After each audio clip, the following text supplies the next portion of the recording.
Olá a todos e todas do programa de Literatura e Crítica Literária da Pontifícia Universidade Católica de São Paulo.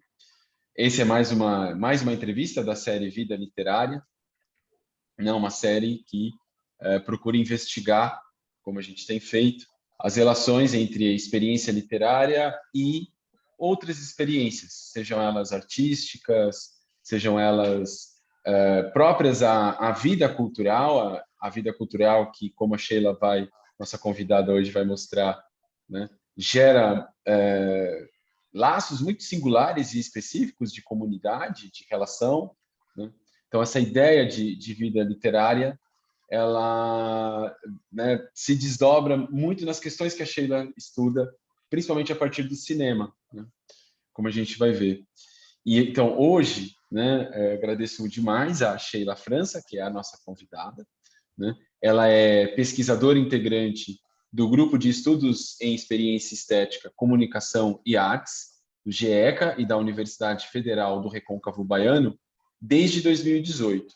A Sheila, ela é pesquisadora de pós-doc e a pesquisa dela incide, né, sobre a produção audiovisual como encruzilhada. E uma das questões que a gente já vai fazer para você é que tipo de ideia, né, de encruzilhada você está pensando aqui, né? Filosofia, uma metafísica da imagem, desde perspectivas afrodiaspóricas e ameríndias, né? Sobretudo a partir das imagens de comunidades que emergem, né? Que é algo que, bom, desde aquele texto introdutório da nossa primeira entrevista, né, aparecia essa questão das comunidades que emergem na fala do Reinaldo Ladaga, né? E nessa reflexão que ele faz sobre esses elos comunitários que se constituem a partir do fazer artístico. A Sheila França, ela integra como pesquisadora o projeto Recôncavo da Bahia em Imagens Umbigadas, Corpo da Cena, Corpo em Cena, Afeto e Futuro.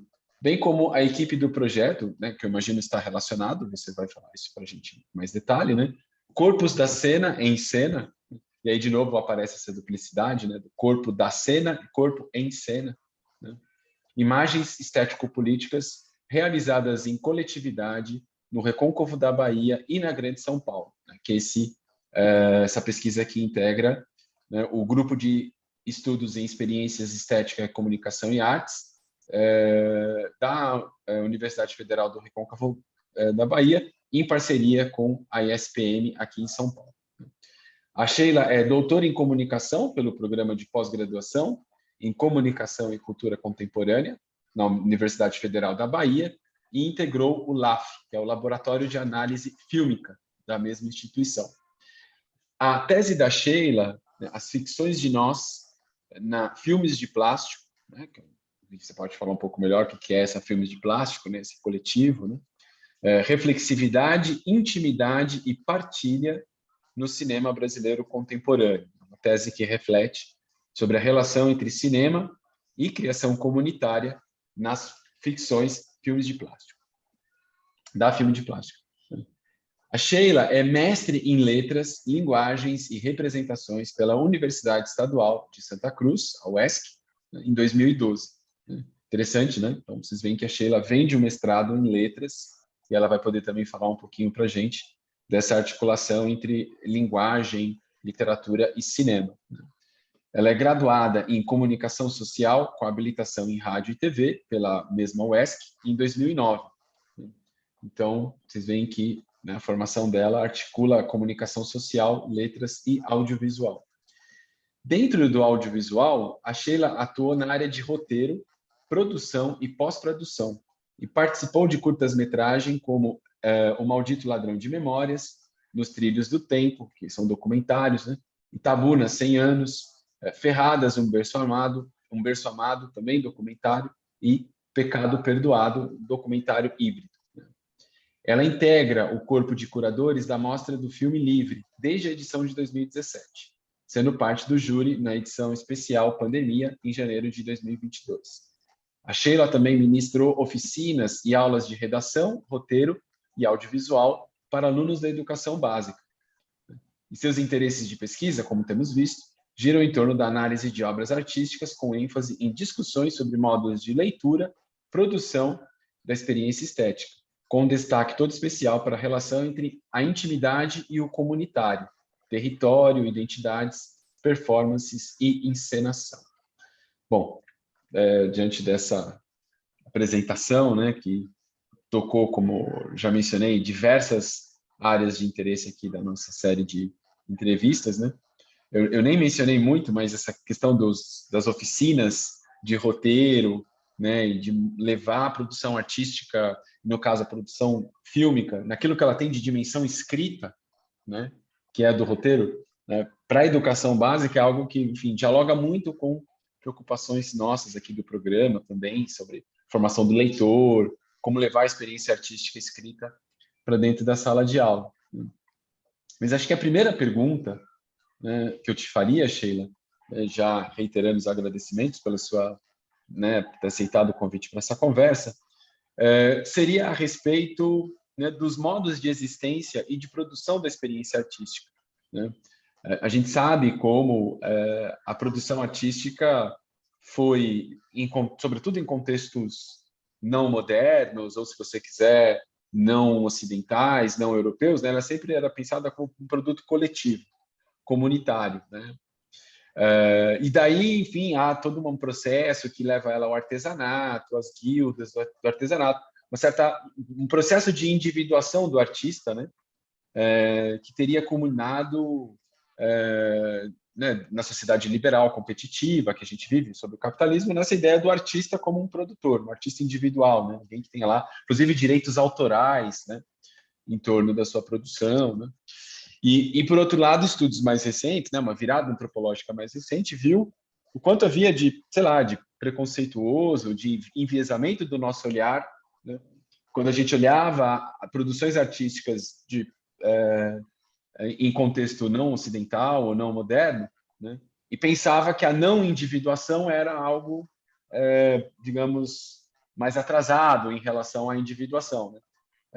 Quer dizer, a arte evoluiria à medida em que, né, o produtor se individuaria, digamos assim, né? Hoje a gente está completamente fora dessa visão e você vai lá e traz no contexto contemporâneo, né, a produção comunitária, né, essa volta do comunitário nos anos 80. Eu acho que essa é uma primeira dimensão do seu trabalho que, enfim, me deixou intrigado e eu queria saber, né, como é que ela apareceu, como é que se desdobrou no seu percurso. Oi, Fábio, quero agradecer, então, o convite, né, na verdade, ao Programa de Literatura e Crítica Literária da PUC de São Paulo, a você em especial, que é uma pessoa muito querida, e eu tenho sempre uma honra e o prazer de dialogar. E acho que o tom é de conversa mesmo, e então sinta-se à vontade para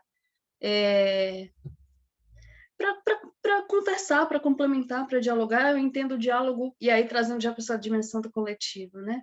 O diálogo é uma forma do coletivo também, é uma forma de criação partilhada, e eu acredito na potência das criações partilhadas. Diante desse mundo, né, como você colocou, capitalista, que coloca o indivíduo acima do comunitário, e que agora a gente tem esse retorno, né? Um certo desejo de retorno ao comunitário. Ele apareceu para mim como um objeto estranho. Eu estava no mestrado em letras e eu estava lidando com filmes juvenis. E aí, lidando com representações juvenis, com base na linguística aplicada, estudos de identidade, linguagem, e eu me deparei com... Eu estava trabalhando com um corpus de filmes voltados ao público jovem. Só que eu compreendi, vendo a crítica e assistindo aos filmes, que havia uma forma contemporânea de fazer filme que estava sendo chamado de um cinema jovem, que não era necessariamente ligado só à representação do adolescente ou da faixa etária, mas eram pessoas da faixa etária juvenil e que estavam fazendo filmes de uma forma diferente. E que eu não consegui discutir naquele momento, porque não havia espaço na dissertação. Havia um objeto estranho chamado Estrada para Ítaca. que era de um coletivo cearense chamado Alumbramento. Esse filme é de 2009, 2010. Na virada, né? Então, na primeira década. E eu não conseguia abarcar essas discussões, eu não conseguia entender direito, ele me causava estranhamento, porque a narrativa dele era uma narrativa que aparentemente partia do nada para o nada, partia de um ponto em que, numa narrativa clássica, não havia nenhum conflito, não havia o arco clássico narrativo. Você tinha simplesmente amigos conversando num bar que, do nada, decidiam buscar um amigo que estava perdido, o Ítalo. E aí o Ítaca é com Y de Ítalo, né? E aí você tem essa relação entre esse território que se vai buscar, que, na verdade, é o território afetivo, que é a própria amizade, né? Que, por si só, já é relação. Então, eles partiam do nada, partiam desse bar, rodavam pelo sertão, e aí o sertão é um lugar dentro das narrativas cinematográficas, que foi revisitado por um outro olhar. Não é um sertão diferente do sertão de Glauber, que não necessariamente exclui o sertão de Glauber, mas dialoga com ele de uma outra perspectiva, não tão canônica, digamos assim. E aí traz de volta, na verdade, e eles retornam para o mesmo bar, na mesma noite, e vão fazer as mesmas coisas. Então, aparentemente, não há uma experiência de narrativa que muita gente chama de afrouxada ou esvaziada, mas que esse estranhamento gera uma reflexividade em torno do dispositivo cinematográfico, do que é um filme.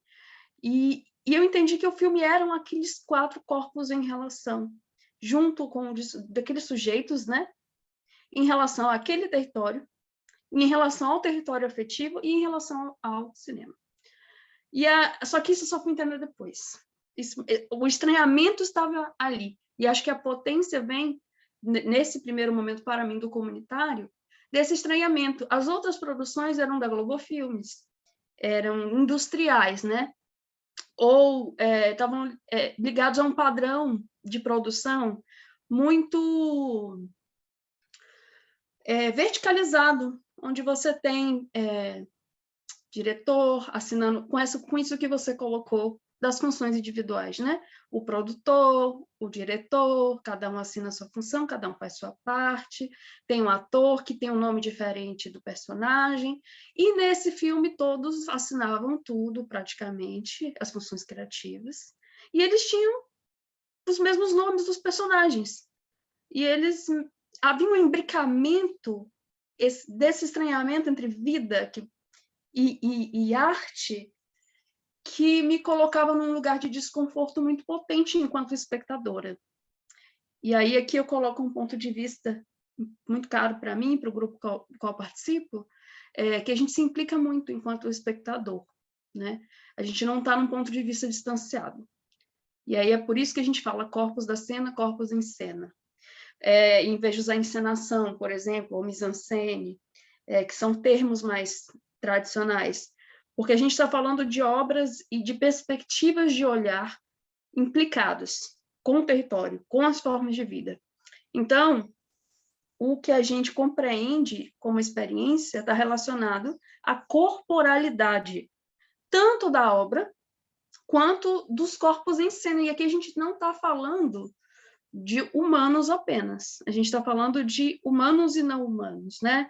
Numa perspectiva de Donna Haraway, numa perspectiva de Bruno Latour, numa perspectiva de Schopenhauer, numa perspectiva de Krenak, em que o território e as suas formas de vida e o ambiente as casas, as moradas e as ruas, as vielas, os bares, eles são corpos que agem também sobre aqueles corpos em interação. Então, a gente tem corpos em relação.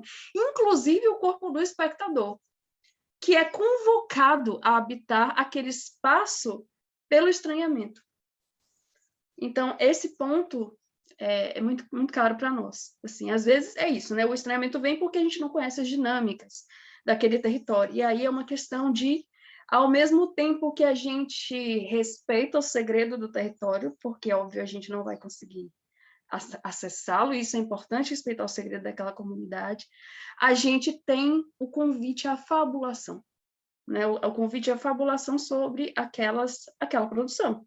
Então, a gente tem um ponto privilegiado, enquanto espectador, um ponto crítico, né? Muito privilegiado, sobre como aquela obra foi feita. Como que essas pessoas conseguiram fazer isso? Cinema é uma coisa cara.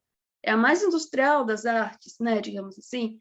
É a mais cara, é a que demanda de mais gente, mas, ao mesmo tempo, a que demanda de muita gente, nem sempre essas pessoas são reconhecidas ou têm as suas marcas na tela, mas à medida em que eu tenho um filme que eu não conheço aquela territorialidade, que eu não sei, que aquele filme toma rumos narrativos que são estranhos para mim, com corporalidades estranhas, e eu chego nos créditos e eu vejo que as pessoas têm os mesmos nomes, e aquela equipe se repete. Eu vou assistindo outros filmes pela internet, nos festivais, entendendo que a gente tem hoje uma espectatorialidade que não se restringe a salas de cinema apenas, cinema tá caro pra caramba, mas eu tenho acesso na internet, eu vou olhando nos fóruns, baixo filme, torrent, um amigo me passa, vejo, por exemplo, esse filme mesmo foi nesse sentido. Um amigo me passou o filme, falou, você precisa ver o que você está estudando. E eu vi, entrei em contato com os realizadores, a gente conversou. Mas, independente de entrar em contato ou não, já havia ali a minha fabulação sobre. Eles já tinham me convidado para conversar, antes de eu conversar com eles, por meio da obra.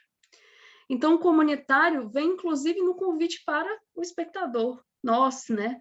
Nós, então, puxando um pouco da ideia da tese, a gente usa o termo ficção de nós, né? Para tratar da Filmes de Plástico, que é uma coletivo também, produtora. A gente chama normalmente coletivo quando você tem um grupo de artistas que não tem um CNPJ. E depois que tem o CNPJ, a gente chama de produtora. Para mim, é coletivo produtora. Coletivo é um modo de fazer, né? Menos hierarquizado, mais horizontalizado.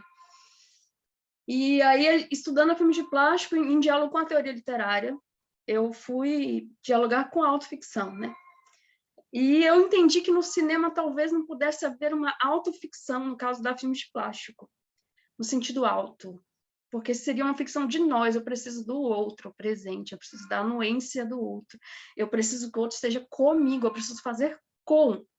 Então, assim, seria uma ficção de nós, e não uma autoficção, porque mesmo se eu fosse, isso, eu estou filmando o meu território, mas ao filmar o meu território, eu mesmo com a minha câmera, eu tenho aquelas corporalidades que precisam se dar a mim.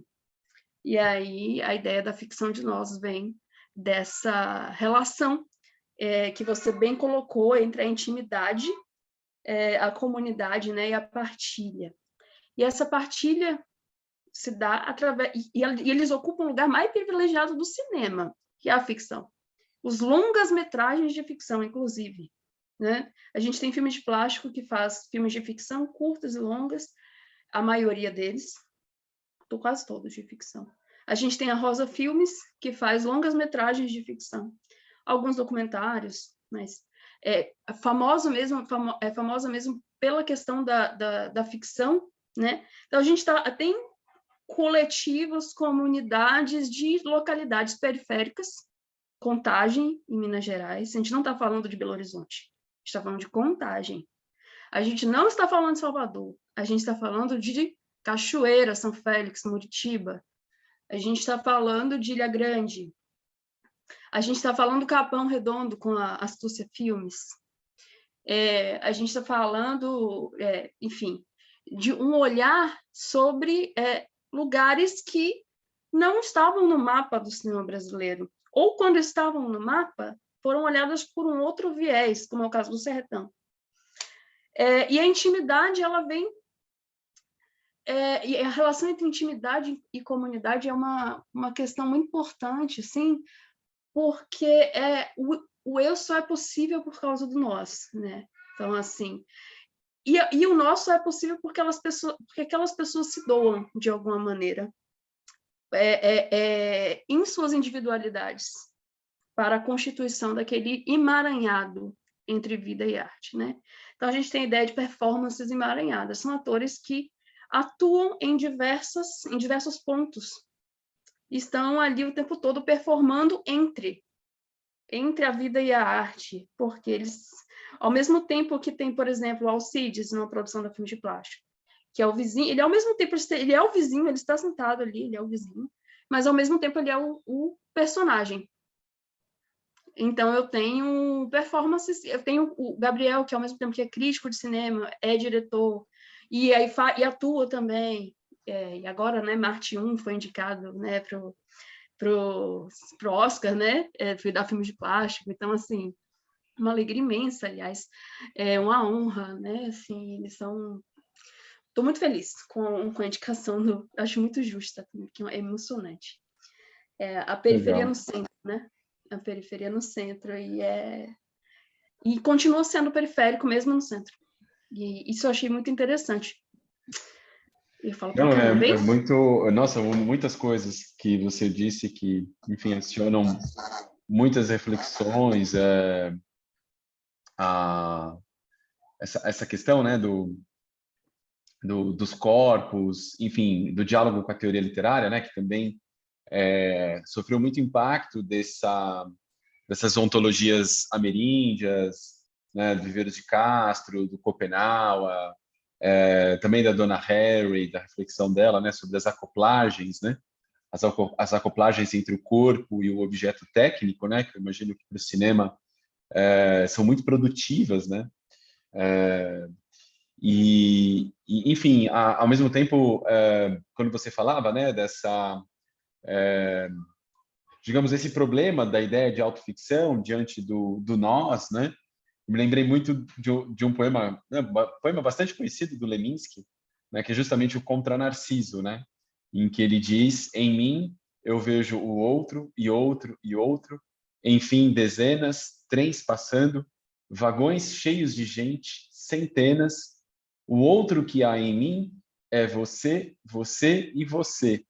Assim como eu estou em você, eu estou nele, em nós, e só quando estamos em nós, estamos em paz, mesmo que estejamos a sós. Né? Esse é um poema que eu adoro, assim, né?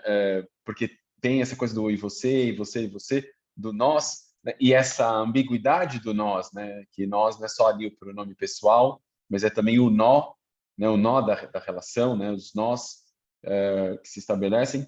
E ele tem essa ambiguidade de ser uma espécie de coletivo, mas ser também íntimo, né?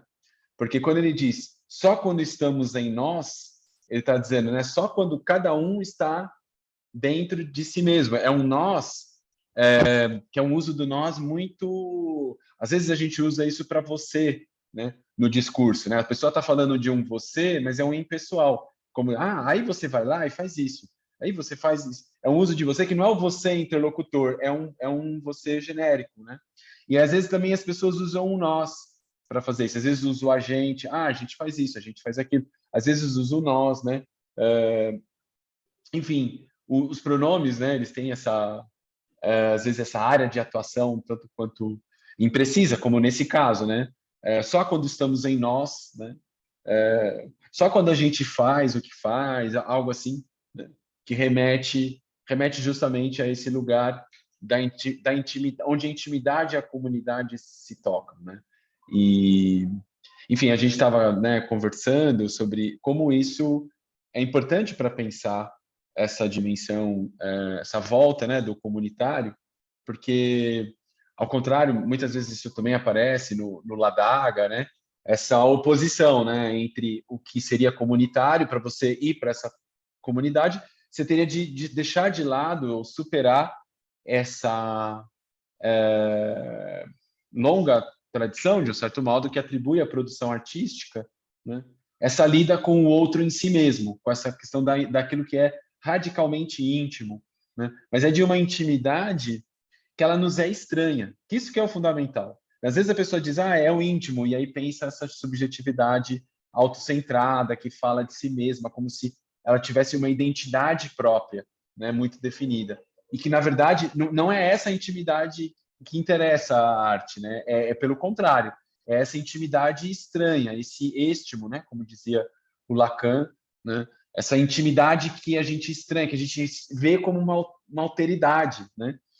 E aí, acho que nesse poema do Leminski, ele diz isso, é por aí que a gente chega na comunidade. E nessa comunidade que você toca aqui, né? Que é uma comunidade deshierarquizada, né? Em que as posições do eu e do outro, elas não estão definidas. Eu acho que isso você traz esses coletivos, né?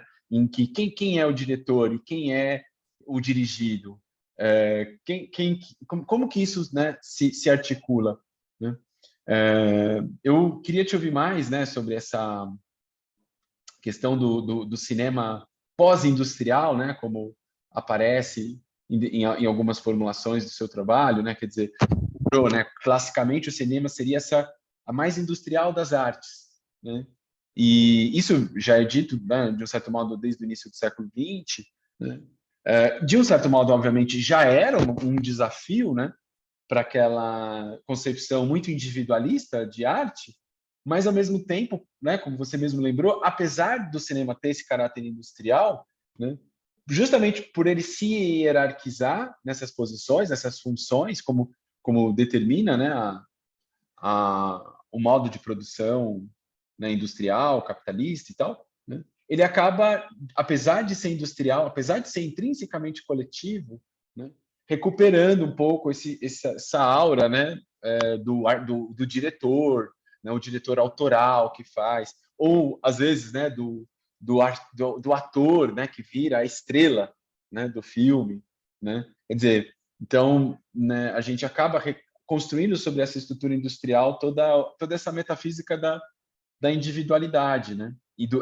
Da criação, né? Da criação artística original, da criação artística que se valoriza por conta disso. E, no entanto, você está trazendo essa ideia de um cinema pós-industrial, que é feito nesse contexto comunitário, em territórios ameríndios, afrodiaspóricos, periféricos, longe dos centros do poder, né, do poder financeiro, né?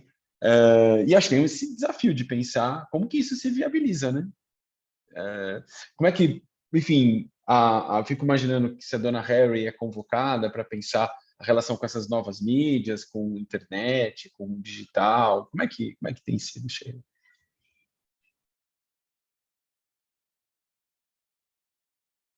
Menino, é tanta coisa que eu vou começar pelo que me veio à mente quando você leu Leminski. E aí me vem a Clarice, que ela tem uma frase que é nós é original. Eu acho que, se não me engano, do Aprendizagem ao Livro dos Prazeres, que é um dos meus livros favoritos dela. Ela tem essa formulação, ela chega a essa concepção de que o nós seria o original. E aí ela usa o nós é original, justamente para entender que os enlaces são o que leva à originalidade. E a origem e nossa origem passa muito por isso, enquanto brasileiros, né? Enquanto povo. E aí já discutiu bastante isso, citando aqui o trabalho do Fábio no CAPS Arts, coordenando junto com o Wilton o Café Filosófico, né? A gente pensando o Brasil assim, como é um desafio esse olhar sobre o comunitário, porque ele está justamente relacionado a essas perspectivas ameríndias e americanas que foram apagados de nós, né? Então a gente está lutando contra o apagamento. São filmes que vão na contramão, por serem filmes periféricos muitas vezes, né? Vão na contramão desses apagamentos históricos. Então vão para o que nos é original, nos é originário enquanto povo. Então, essa perspectiva da Clarice também dialoga com essa perspectiva americana e ameríndia, né? De ter a relação da comunidade como forma de existência mesmo. Porque dificilmente esses filmes existiriam se não houvesse essa relação entre esses sujeitos. E aqui eu quero colocar uma questão que é a descentralização das universidades, o processo de interiorização das universidades públicas, que ocorreu durante o 2000, os governos Lula, sobretudo, né, Dilma. A gente está falando de processos também de ProUni, né, de programas de fomento a entrada de pessoas na universidade, enfim, e o cinema, que era um lugar ainda é um lugar de privilégios, né? Ele começa a dialogar a habitar territórios outros, né? E sujeitos que eram periféricos, estavam à margem dessa realidade de realização cinematográfica, eles começam a entrar dentro desse processo de produção, de cinefilia, e aí a importância que, por exemplo, tem o Maurílio, o pessoal do Filme de Plástico, né, o Gabriel, o André, o Tiago, eles falam da importância da Escola Livre de Cinema, de terem estudado juntos na UNA, de terem frequentado um circuito de cinefilia, que fez com que eles se encontrassem, e aí experiências partilhadas, e não só eles, mas como em parceria também com outros coletivos em Contagem, né, em Belo Horizonte, e no caso, nessa relação com a capital. No caso da Rosa, a gente tem um curso de cinema, que hoje em dia é um dos cursos mais concorridos, em Cachoeira, assim, com pessoas que escolheram viver, habitar e realizar cinema lá, que é um grande desafio. Realizar cinema no interior de um estado que não está no eixo Rio-São Paulo, sabe? Assim, então, a mesma coisa, Fortaleza, alumbramento. Então, a gente tem um movimento que está ligado muito às políticas públicas e ao desejo desse retorno ao nós originário, né? Dentro dessas perspectivas. Teoricamente, a gente observa isso, e quando eu falo a gente, porque eu também sou um corpo coletivo, eu não faço nada sozinha, ainda mais na pandemia. Na pandemia, eu acho que o isolamento foi tão grande que o desejo de coletividade se tornou ainda mais forte, mais potente. Então, aqui eu falo muito diante da perspectiva do grupo de estudos em experiência estética, comunicação e artes, no qual eu pertenço na UFRB como pesquisadora, onde eu faço pós-doutorado também. Então, quando a gente pensa nessa perspectiva teórica, a gente está muito voltado para a relação do Simas, do Luiz Antônio Simas e do Luiz Rufino, para a ideia de encruzilhada, né, que você falou. E aí a gente observou que a gente começou a se debruçar durante a pandemia nesse audiovisual feito em casa. Essa galera que já fazia audiovisual em casa, que é Filme de Plástico, já filmava em casa, a Rosa já tinha o território onde eles viviam como território a ser filmado, então o vivido e o filmado, vivido e o imaginado, como diz o André Brasil, né? Já era uma questão importante, e aí tudo o que as ruas de Cachoeira proporcionam, né? Que aí é o cheiro de dendê, como diz Angelita Bogado, uma colega minha, se Cachoeira cheira dendê, as paredes de Margarida, que é a personagem de Café com Canela, sangram dendê, né? Elas escorrem dendê. Então, a gente tem, literalmente, as vivências do território invadindo o corpo da cena. O íntimo e o comunitário, muito ligados. E isso se dá muito por essas perspectivas macro, que eu comentei, mas também pelas perspectivas micro, desde a arquitetura desses lugares. A gente comenta muito sobre isso, porque ao habitar Cachoeira, ao habitar algumas cidades pequenas na Bahia, a gente observa que muitas paredes são geminadas. E as paredes, elas mais unem do que separam. O som passa muito, então isso é muito perceptível. Em Café com Canela, que está disponível online no YouTube. Então, assim, quem quiser assistir, vale a pena. A gente tem um plano em que a gente tem 3 casas, 3 portas abertas, e é possível colocar essas 3 portas abertas no mesmo plano, porque as paredes são geminadas. Então, assim, é a proximidade daquelas relações. E aí a proximidade se torna mais visível, né? Vai para o campo do estético. E isso tem impactos políticos, né? Dentro desse processo de representatividade e de representação. Lembrando que a gente está falando aqui, e eu falando de representatividade, de realizadores negros, em sua maioria, né? Periféricos. E mulheres na realização também, no caso, sobretudo da Rosa, que a gente está tratando, de Glenda e Ari. E outra, o grande desafio, né? Dividir essa realização, partilhar essa realização. E mesmo quando essa realização não é daquele coletivo e eu tenho um pensamento um pouco caótico, Fábio, se eu estiver sendo um pouco, pouco didática, você me avisa. Mas a questão é, mesmo quando a produção não é do coletivo, e aí eu me debrucei sobre uma dessas produções, que é um movimento, está disponível no site do Instituto Moreira Salles. Há um modo de fazer que está impregnado daquele padrão, daquele fazer comum que aquele coletivo tem. O Gabriel Martins fez um filme para o Instituto Moreira Salles chamado Movimento, está disponível lá, em que ele filmava a família dele em casa. E se relaciona muito, não apenas com a estética da Filmes de Plástico, e aí dialoga muito com a estética do André Novaes, que é o colega dele, da Filmes, por filmar a família, né? Tem muito essa relação. Todos eles fazem isso, mas talvez o André um pouco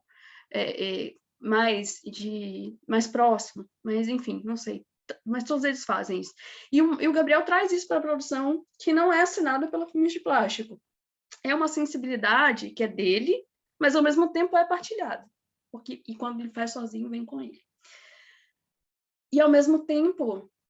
E aí, o que eu estava falando das produções em pandemia. Então, assim, essas produções, elas já eram feitas assim antes e continuaram sendo feitas assim. Então, na verdade, uma ideia de que algumas formas de representação já estavam em confinamento há algum tempo. Algumas populações e formas de subjetividade já estavam confinadas há algum tempo no Brasil. E elas já sabiam sobreviver. E já estavam começando, já estavam se articulando para ganhar corpo dentro de um Brasil que machuca, para usar um termo de um filme da Rosa, que é Ilha, que tem a personagem chamada Brasil, e ela fala, Brasil machuca. Então, essas populações tiveram suas subjetividades americanas, ameríndias, periféricas, machucadas. E elas já estavam entendendo, e o comunitário sempre foi uma forma de sobrevivência, né? Sempre entenderam o comunitário como uma forma de sobrevivência. Na pandemia, esse comunitário seguiu existindo, mesmo em isolamento. As formas de trabalho para a comunidade, com a comunidade, sim, continuou. Então, foi uma produção que não entrou em colapso, que seguiu. E aí, seguiu para o futuro com o mais ancestral, o mais original, que somos nós, né? Que são as nossas matrizes, né? De realização em roda, de realização, mesmo quando eu estou ali assinando o meu filme, o outro está comigo. E aquele filme só existe porque existiu um antes. Existe uma rede. E é interessante pensar que, por exemplo, o movimento se conecta com o Meu Amigo Mineiro, de 2012, que é uma relação entre dois coletivos, o Alumbramento e a Filmes de Plástico, entre o Gabriel Martins e o Victor Furtado. E aí a gente tem, por dois coletivos, dois momentos de Brasil diferentes, em 2012 e 2020. Né, diferentes em todos os sentidos, né? Difícil de respirar em todos os sentidos. Mas é isso. E a dona Haraway, ela segue, quando você perguntou da dona Haraway, ela segue muito nessa perspectiva do com, né? Do fazer, de aprender a fazer.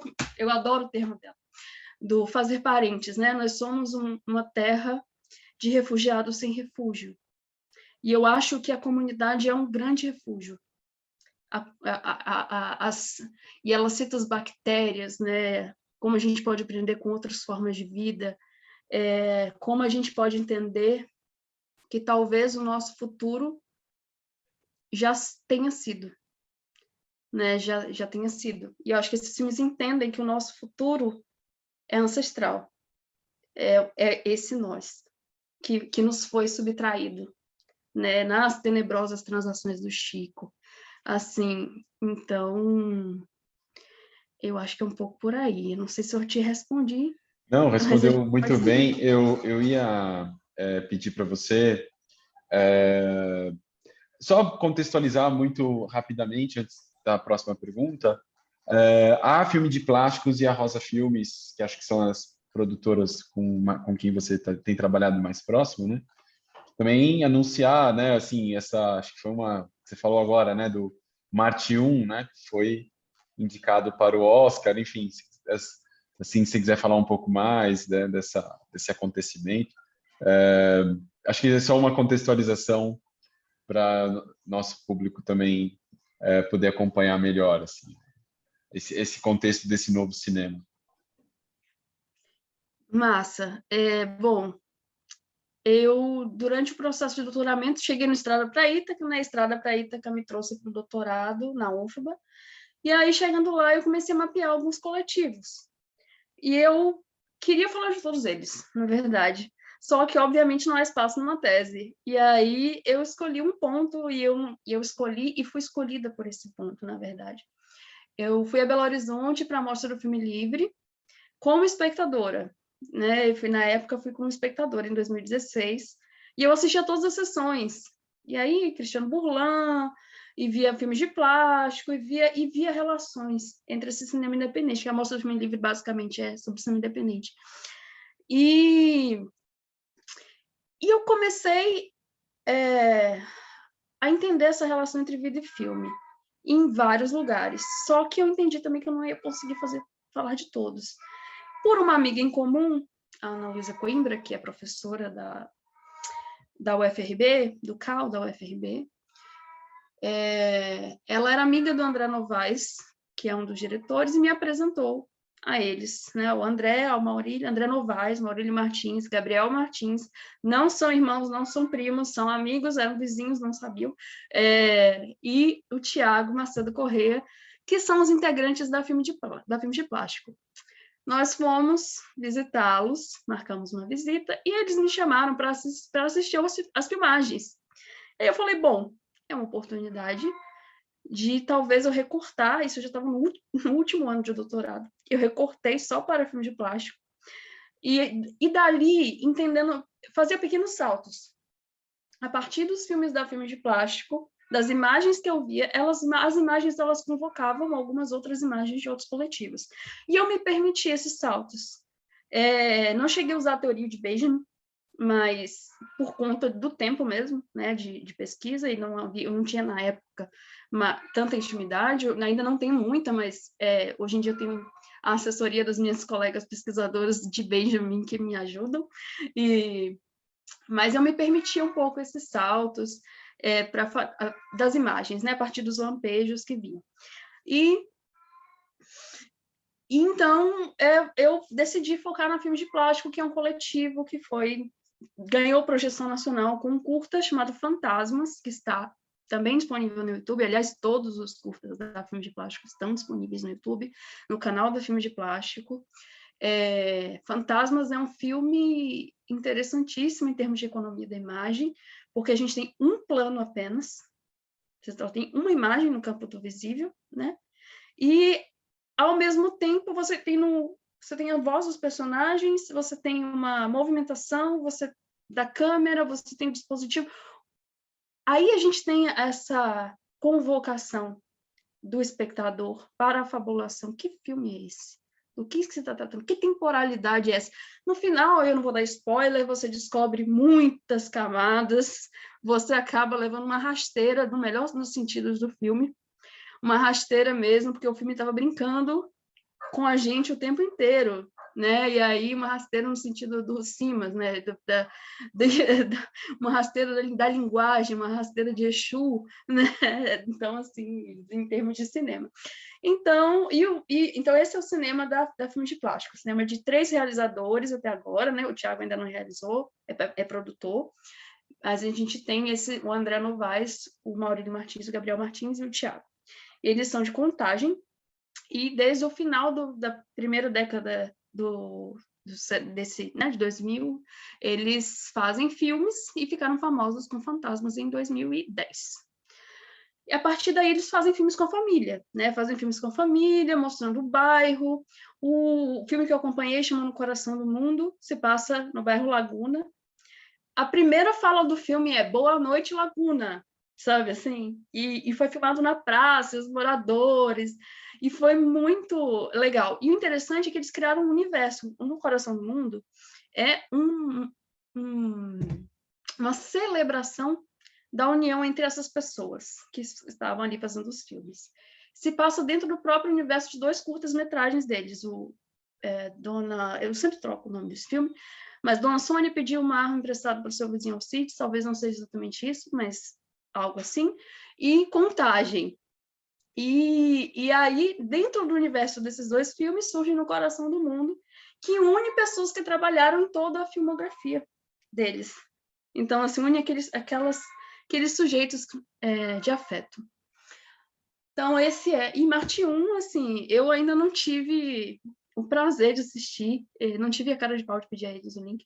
E eu tô no interior viajando, na verdade, passeando assim, né? Estou viajando um pouco a trabalho, mas não consegui ainda assistir, mas recomendo, sabe? E é sobre exatamente o periférico que ganha o centro agora, gente. Imagina a gente ter o nosso filme de plástico como concorrente ao Oscar, representando o Brasil, representando esse Brasil. E eu fico pensando que implicações tem isso. E aí eu até chamo você para o diálogo, assim, sabe? Quando a gente tem um filme periférico representando o Brasil nos Estados Unidos, sabe? Assim, não sei que implicações a gente tem, talvez, no festival de cinema mais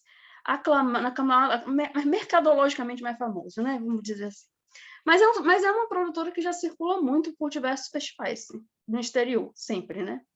Já há algum tempo.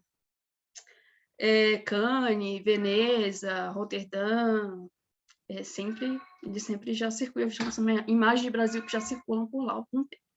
Assim como a Rosa Filmes, que ganhou o Festival de Brasília, que também circula muito em festivais. Então, assim, a Rosa Filmes, por sua vez, aqui falando, né, o Maurílio e o Gabriel se conheceram na UNA, o André fazia escola livre de cinema, fez história também, e eles frequentavam o mesmo circuito de cinefilia. E aí também, e é isso, eles sempre trazem também outros coletivos para dialogar junto, né? Na época era o Reno Fitas, já mudou de nome, acho que agora, mas assim, são amigos, né? Então, é isso, não há uma relação de competitividade, há uma relação de partilha, de união, assim, mesmo entre coletivos. E aí, no caso da Rosa, é um coletivo do Recôncavo, que tem pouco mais de 10 anos, 2000, isso, um pouco mais de 10 anos, e é formado por alunos egressos da UFRB, do curso de Cinema e Audiovisual, da Universidade Federal do Recôncavo da Bahia. Café com Canela foi um filme, eles fazem um caminho inverso normalmente dos coletivos. Eles ganham um edital, antes, inclusive, de sair do curso de cinema, salvo engano. E eles ganham o edital e fazem Café com Canela, com muita grana, né? Com a grana de um longa-metragem. Muita grana, sim. Não muita grana em termos de Hollywood, mas muita grana em termos de cinema brasileiro. Com grana adequada para um longa-metragem.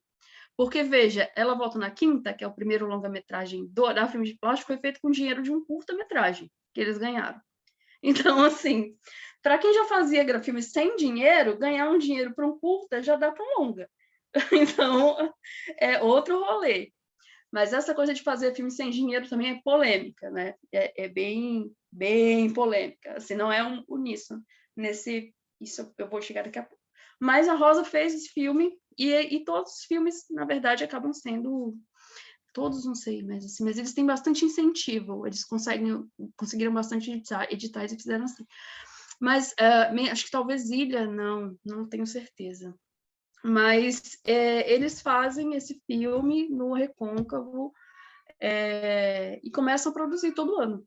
E essa é uma dinâmica dos coletivos, de produzir sempre, de estar sempre fazendo filmes, né? Sempre fazendo coisas, sempre produzindo imagens. E uma dinâmica muito viva, como um organismo, né? Então, o coletivo tem uma organicidade própria. É diferente de uma produtora. Mesmo que eles tenham CNPJ hoje, eles seguem funcionando numa lógica de vida, de transformações enfim. Se a Ari e Glenda até hoje dividem direção, pode ser que daqui a pouco Ari queira só fazer roteiro, e, enfim, essas coisas mudam, né? Então, são dinâmicas de vida mesmo. E o legal é que eles têm a liberdade, né, de poder escolher essas dinâmicas e não ficar presos, engessados dentro de uma estrutura industrial, né? Então, esse cinema pós-industrial que se chama, acho que é o César Milhorim, que tem essa definição, ou novíssimo cinema brasileiro, ou cinema de garagem, como também o Ikeda chama, né? Ele tem esse contexto muito situado dessa interiorização das universidades, desse fazer coletivo, dessa relação com o território e com a originalidade da comunidade, da vivência em comunidade. Uau, de fato são muitos Brasis, né? São muitos Brasis e nessa articulação do vivido com o filmado, né? Nessa defasagem, ou talvez nessa síncope, né? Como se poderia pensar a partir dos cimas, enfim, entre o vivido e o filmado, muitas coisas acabam se articulando, né? E entrando nessa roda, como você colocou, né? O que é interessante dessa forma talvez de fazer comunidade, sempre me parece ser essa busca de um elo que seja comunitário sem ser impositivo, sem ser fechado, né? Que era uma coisa que, digamos, se justificava, e eu entendia de um lado isso, né? Quer dizer, a sociedade liberal, moderna, ela investe num processo de individuação como um processo de libertação. Você se liberta dos laços comunitários que lhe eram impostos, né? Você era obrigado a, né, viver dentro daquele mundo religioso, dentro daquele mundo fechado, dentro daquela comunidade em que todo mundo sabe da vida de todo mundo. Então você não tem espaço para sua própria intimidade, você não tem espaço para sua privacidade, você não tem espaço para sua diferença, né? E aí, assim, a gente sempre teve então esse medo da palavra comunidade, né? Que ela era esse lugar que apagava as diferenças, rasurava as diferenças individuais em nome de uma identidade coletiva, né? Então, durante muito tempo, né, a gente ficou nessa dicotomia infernal, vamos dizer assim, né? Ou uma sociedade individualista, né, que você vai para o mercado das diferenças individuais, ou essa vida comunitária associada com o mundo fechado, né, em que a diferença não, ela tem que ser rasurada. E aqui, quando você mostra esse fazer comunitário para esses nós, né, é uma maneira de comunidade aberta à diferença. Essa questão que você fala do corpo no começo, né, de que até o corpo do leitor, o leitor é chamado, né, mas ele entra numa obra cujo sentido não está fechado, né, quer dizer, é uma obra artística, né, é uma obra artística, então ele vai participar de uma comunidade cujo sentido está em aberto, né, ela não é um sentido fechado, né. E acho que isso politicamente, artisticamente, muito poderoso, muito potente, muito importante. E, sobretudo, quando você... né, e aí eu queria te ouvir um pouco mais sobre tanto a sua experiência de mestrado, né, que foi mestrado em letras, com aquela dissertação sobre cinema e juventude, você mencionou um pouco ela, né, as linguagens juvenis do cinema brasileiro, mas também a sua experiência nas oficinas e aulas de redação, roteiro e audiovisual na educação básica. Essa é uma questão que, né, nos interessa demais no programa, porque a gente vive pensando o lugar da literatura em sala de aula. Experiência literária e artística, em geral, em sala de aula, né? E uma das grandes dificuldades é a escrita, né? Então, pensar que esse desafio, essa atividade, essa experiência, né, da escrita e da leitura, né, da leitura e da escrita, né, no contato com a arte, possa se dar também pelo cinema, né, por meio do roteiro, por meio que enfim, traz, né, todo um histórico, né, de uma escrita, né, que em alguma medida simula a escrita do teatro, enfim.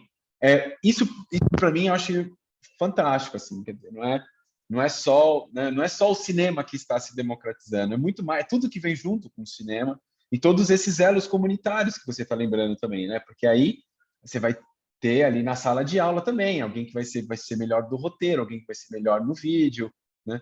Enfim, eu queria te ouvir um pouco mais essa sua experiência de levar toda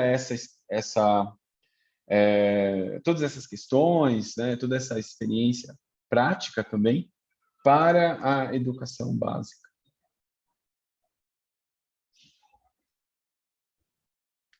Fábio, você tocou agora num ponto que enfim, meu coração, assim, que é a questão dessa relação com a educação. Isso é forte, inclusive, nesses filmes. O professor é uma figura muito importante, inclusive nos filmes da Rosa Filmes, né? Mas vou falar da experiência. Eu tive 2 momentos, na verdade. Um, fui chamado por uma fundação cultural para mediar algumas oficinas de audiovisual para a internet e de roteiro. E foi muito interessante, assim, a gente ter exercícios de observar um filme e tentar descrever através da linguagem, né, do roteiro, que é muito diferente do que da literatura tradicional, né, como a gente pensa, colocando o leitor com muita liberdade para fabular, o roteiro, ele é muito descritivo mesmo, e ele tem uma técnica para que você faça a decupagem dele depois, e fique fácil para quem vai fazer a produção, entender quais são os atores que vão estar naquela cena, que horas vai ser filmada, para fazer um diário, né, para fazer uma organização de produção, uma ordem do dia. Então, assim, é muito interessante quando os alunos veem filmes como Fantasmas, por exemplo, que parecem muito naturais, e eles têm o exercício de tentar praticar tentar elaborar um roteiro ali, a partir daquela cena, primeiro, ou depois, e depois pensar, né, também num roteiro que seria possível dentro da comunidade. Isso foi um primeiro momento, ainda nas oficinas. Depois eu me tornei professora da educação básica. E aí, a gente trabalhando, eu sempre entendi a importância da arte, como forma de quebrar barreiras, quebrar fronteiras. A gente está num ambiente coletivo, de sala de aula, em que muitas vezes é preciso quebrar algumas barreiras para que o acontecimento da aprendizagem, experiência de aprendizagem aconteça. E o cinema e a arte é muito potente, né? E aí eu não estou colocando só o cinema também, tem a música, a gente trabalha muito com análise de letra de música, e aí a gente cria um cineclube dentro da escola. E tem o hábito do cinema já habitar a escola, independente do que se vai pedir sobre, sabe? É o hábito, são pessoas que nunca pisaram no cinema, a maioria delas, né? Estou falando de escola do interior da Bahia. Não tem cinema na cidade. O cinema da minha cidade, Caravelas, fechou em 92. Então, assim, não tem shopping na minha cidade, não tem, é uma cidade pequena. Então, são pessoas que, para ir no cinema, gastam muito dinheiro. Normalmente, essas pessoas não têm esse nível de vida. Então, o cinema habitar a escola, habitar essa comunidade, dá a eles um olhar, não é dar a eles, não, é trazer, compartilhar outras perspectivas de poder imaginar futuros, inclusive. E é muito interessante o que sai dali. A gente tem filmes produzidos por alunos, né, que eu considero muito bons, assim, sabe? E feitos sozinhos, com celular. A gente faz as oficinas em sala de aula. E aí, assim, esse é o segundo momento, né? Aí eu pego as minhas disciplinas. Em um determinado momento, a gente tem um calendário do governo da Bahia para que os alunos produzam obras artísticas. E tem o festival estudantil, né? Então, tem de vídeo, tem de música, tem de literatura, de poema, e aí tem de dança, teatro, e aí cada professor fica responsável, né? E aí a gente usa as nossas aulas para fazer as oficinas, orientar, né? E já saiu já ser um produto, assim, por exemplo, que deu o segundo lugar na parte da escola, né? Feito totalmente por celular, por 4 mulheres negras, 4 meninas negras, 4 adolescentes evangélicas, da zona rural, porque eu dou aula na zona rural da minha cidade, elas são da zona rural, ou seja, elas pegam um ônibus ainda de uma comunidade chamada Valão. Então, assim, e elas filmaram um filme de terror cujo a ideia era elas tinham que fugir, elas estavam acampando e elas tinham uma lenda de uma bruxa lá. E o que salvava, a única que se salvou foi a que tinha interesse em ler um livro que tinha lá. E é muito interessante isso, né? Porque a literatura literalmente salvou aquela criatura. Então, assim, aquela personagem. E eu considero esse filme, assim, chama Greta o nome do filme. Eu sempre que posso falo, porque eu acho um filme genial, feito com celular, conseguiram boa captação de áudio, conseguiram uma narrativa fora do padrão, assim, né, do que me surpreendeu muito, assim, compreendendo a vivência delas.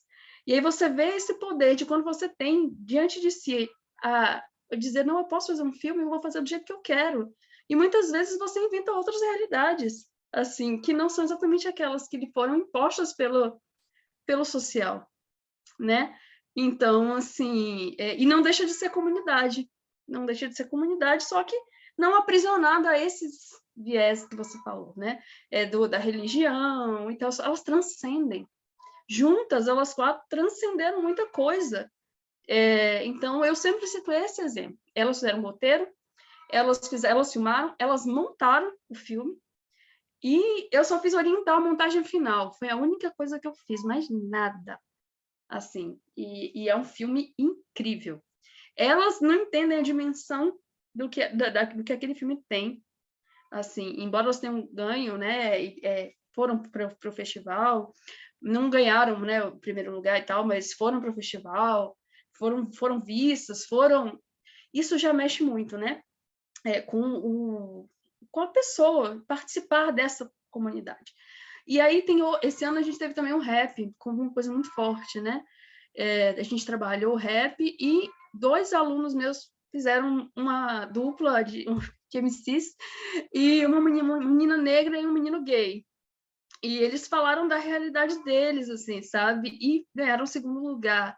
Então foi muito bacana. Assim, a arte, quando a gente fala e aí a literatura, né, e suas muitas formas de contar histórias e falar de si e falar da sua comunidade, tanto no cinema, mas também com as outras artes, elas são formas de e eu lembro bem da postura desses alunos antes e depois do festival, sabe?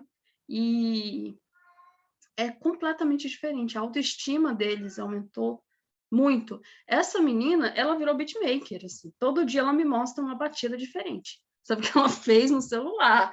Sabe, assim, professor, olha só o que eu fiz. E aí, sim, lembra fugindo um pouco do cinema, mas trazendo como imagem, né, dessa experiência. Eles perderam a batida porque não mandaram, e aí só tinham a letra na hora do festival. Eu falei, gente, meu Deus do céu, como isso? Ela chegou lá na hora e falou, calma, pera, eu vou fazer outra. Ela pegou e fez outra, faltando 1 hora para começar a apresentação deles, assim.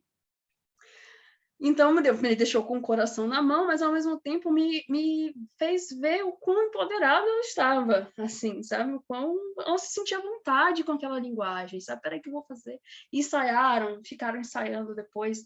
E é isso, sabe? Esse improviso, essa arte que se abre porque o diálogo permite, porque o comunitário permite e transcende as barreiras sociais, tecnológicas, de vida, porque eles estão juntos, assim, porque são amigos, porque tiveram liberdade porque alguém disse, vocês podem fazer, fiquem à vontade, façam o que vocês quiserem. Pode ser terror, pode ser comédia, pode ser música, pode ser de batida, pode ser rap, pode ser gospel, pode ser... Desde que tenha algo maior para compartilhar. Essa era a questão, né? Muito definida para a gente. Então, tem que se abrir a algo maior, né? Esse rap foi feito numa disciplina chamada Protagonismo Estudantil contra o Racismo. E então, dali já veio muita coisa, né? E eles perguntaram, professora, a gente pode falar de outra?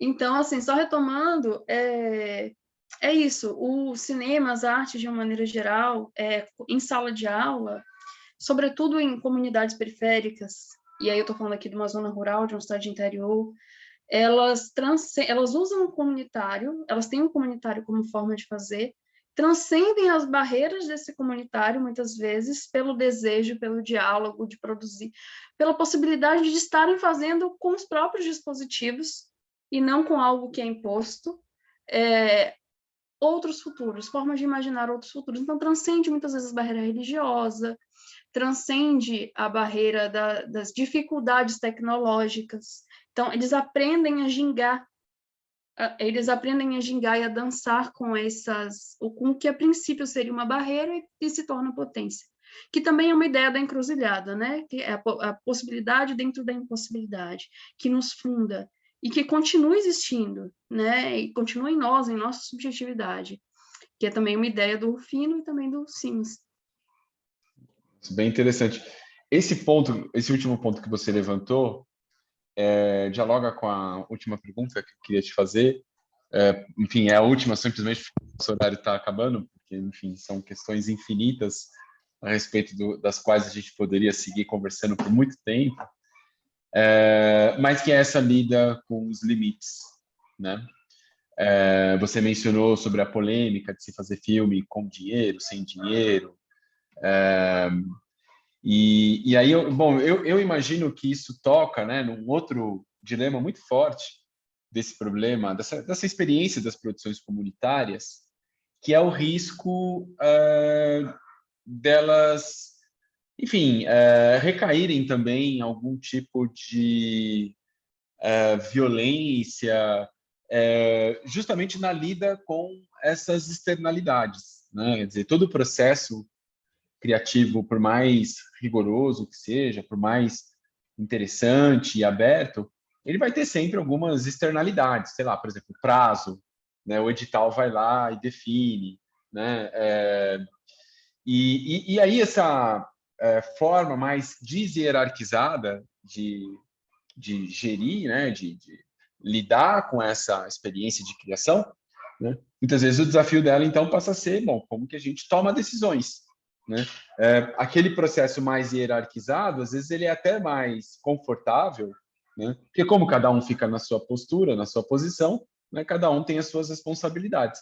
Mas quando todo mundo está assinando tudo, como você colocou agora há pouco, né? Bom, a gente tem um desafio, porque em algumas sempre a gente pode estar sempre aberto à diferença da alteridade e lidar com elas, mas a lida com elas muitas vezes exige, né, um cuidado tal, né, que em alguma medida esse problema dos limites vão aparecer, né? E aí uma decisão vai ter que ser tomada, né? Quer dizer, sempre a gente sempre volta, né, talvez nessas discussões a tentar pensar esse problema, né? Como uma experiência de comunidade internamente aberta, como essa, lida com os seus limites, né? Porque nem todo mundo é da comunidade, nem, né, sei lá, quem vai exibir o filme no cinema, na sala de cinema, ele quer o filme, né? Se você chegar para ele e falar assim, não, mas qual que é a sua opinião? O filme é melhor de manhã ou à tarde? Você quer participar do processo produtivo? Ele vai dizer, não, eu quero só que vocês me passem o filme, minha função aqui é essa, né? Quer dizer, em alguma medida, por mais a gente abre para o público, como você disse, ele entra no filme, ele de um certo modo passa a fazer parte dessa comunidade, né? Mas de uma maneira ou de outra, né, essas comunidades parciais, né, para usar um termo da dona Harry também, elas também têm de lidar com uma alteridade irredutível, que é esse sujeito, essa experiência, essa pessoa que está para além do limite da comunidade e que não vai participar dela, e que geralmente vem e traz esses limites financeiros, os limites do tempo, né? Como se dá a lida coletiva comunitária com esses limites, né? Olha, cada sujeito ao mundo, cada coletivo lida de uma determinada maneira. A Rosa Filmes, que eu conheço mais de perto, e a Filme de Plástico, elas lidam de maneiras diferentes. Por exemplo, a Rosa Filmes tem um roteiro fechado, normalmente.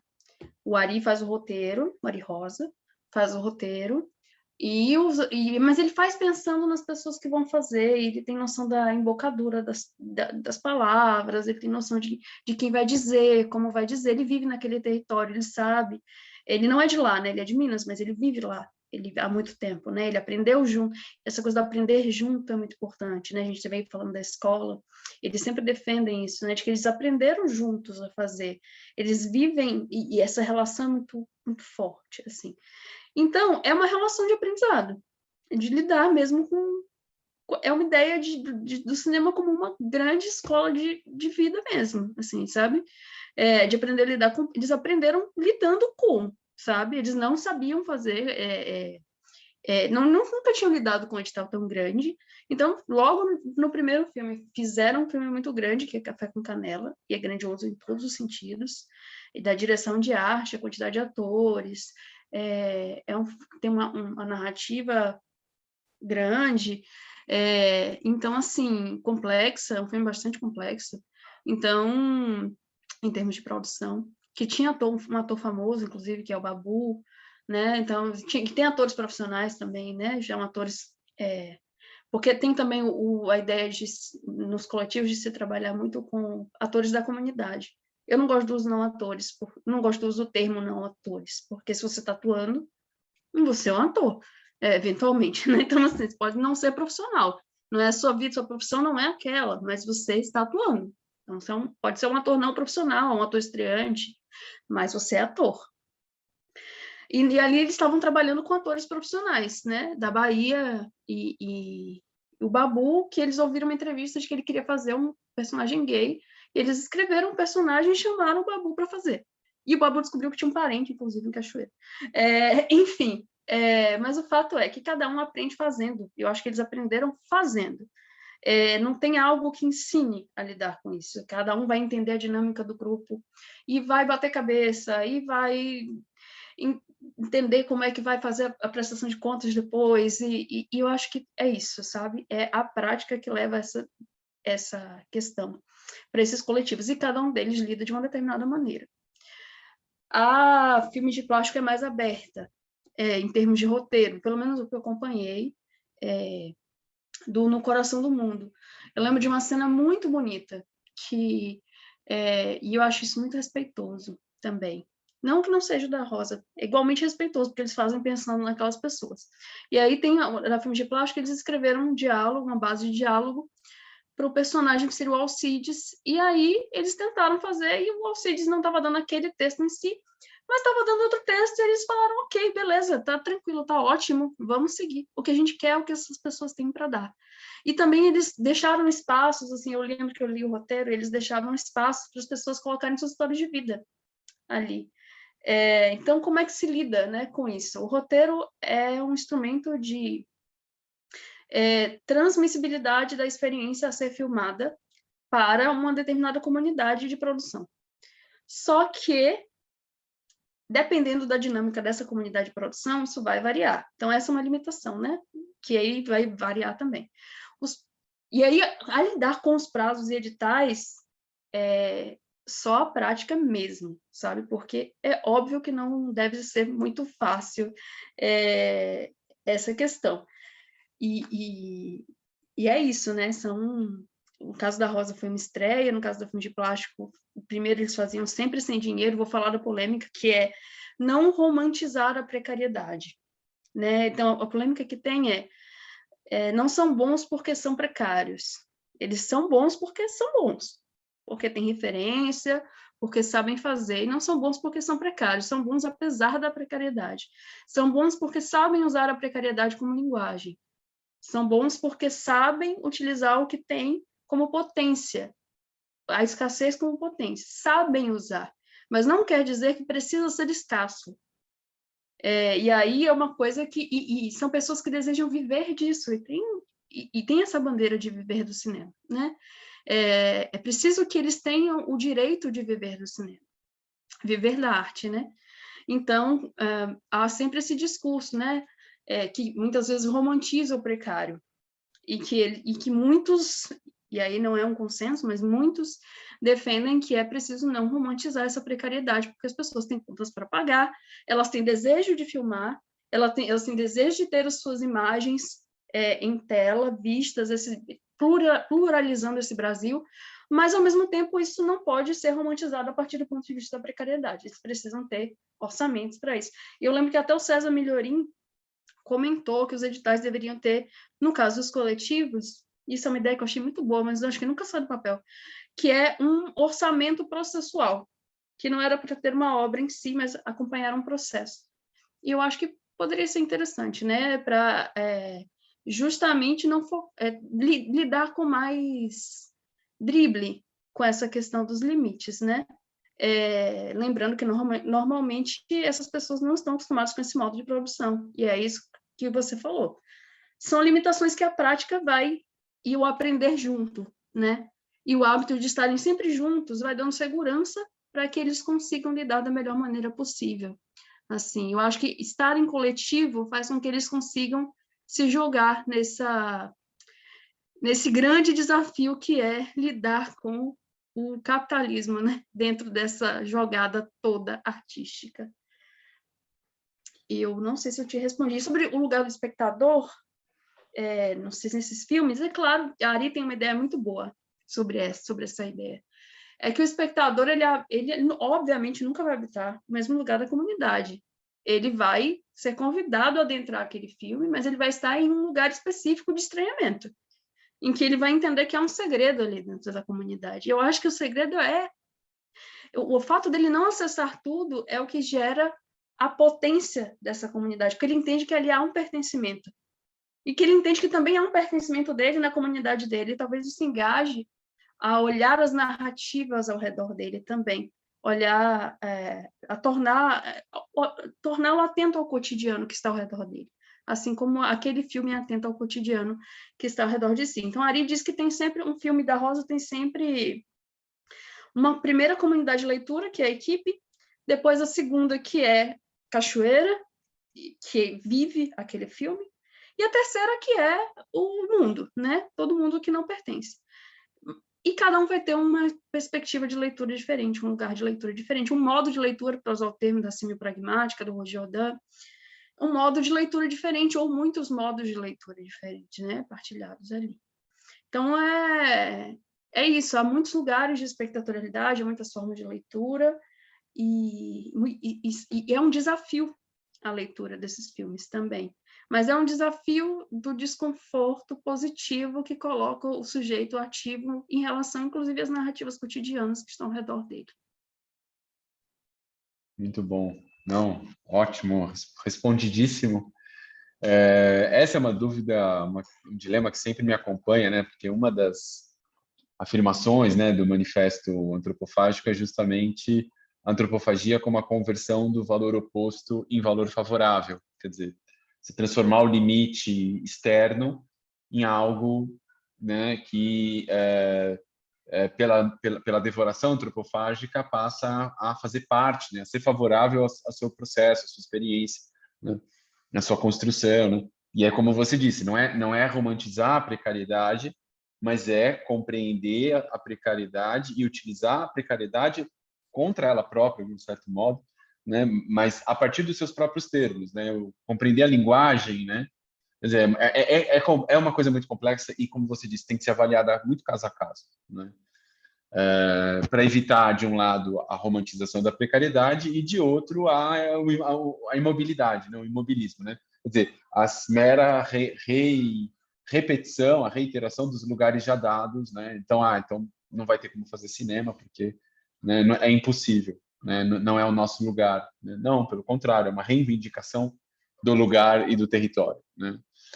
É muito interessante isso que você disse. E, bom, acho que fica, né, para a gente um aprendizado, né, e um convite muito grande, né, Sheila, para assistir, né, ver os filmes, né, da filme de plástico, da Rosa Filmes, né? Que bom que estão disponíveis, né, no YouTube. Enfim, acho que eu já conheci um pouco, porque a Sheila, no Café Filosófico, já trouxe um pouquinho para a gente, né? E deixo aqui, então, a recomendação para a gente assistir. Agradecer demais, Sheila, pela sua fala, que realmente trouxe uma experiência que articula muitas das questões que a gente está pensando, e a gente vai seguir conversando em outras oportunidades. Muito obrigado. Imagina, eu que agradeço. E aí, trazendo o link para São Paulo, né? Afinal, estamos entre Bahia e São Paulo aqui.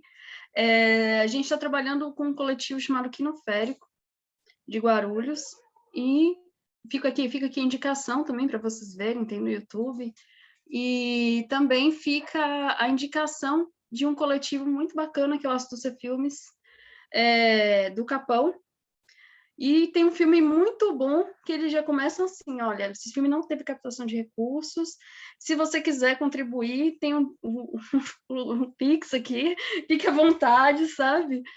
No YouTube mesmo, chama Filme de Domingo. E é muito interessante porque mostram, é um filme feito em pandemia, mas mostram lugares de pessoas que não puderam ficar em casa. Então, assim, feiras, pessoas que não puderam, realmente não tiveram essa oportunidade de se cuidar, porque tinham, né, outras demandas. E é muito interessante que é o ponto de vista de quem mora lá mesmo, né? Então, assim, do Lincoln Pericles, é dirigido pelo Lincoln Pericles.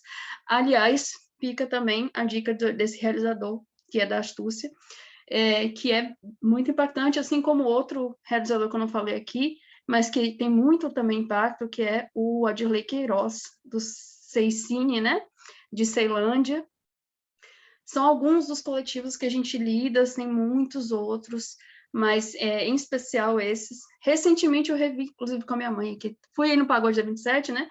E aí eu revi o Profissão MC, e aí a primeira coisa que aparece é esse filme não captou R$1. E aí, essa coisa, né? De você lidar com uma coisa que é, ok, vamos fazer um filme sem dinheiro, mas, e aí estamos lidando com limite, mas ao mesmo tempo não romantizar isso e também não se mobilizar por isso. Então, assim, fica a dica desses filmes também, que são outras perspectivas de imagem que podem causar um estranhamento, vão causar um estranhamento, né? É importante dizer isso, mas esse estranhamento é positivo porque coloca a gente num lugar de nos compreender para além de nós e entre nós.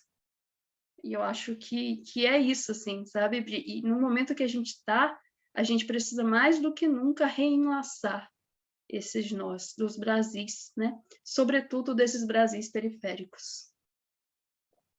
Quero agradecer mais uma vez, assim, estou muito feliz, Fábio.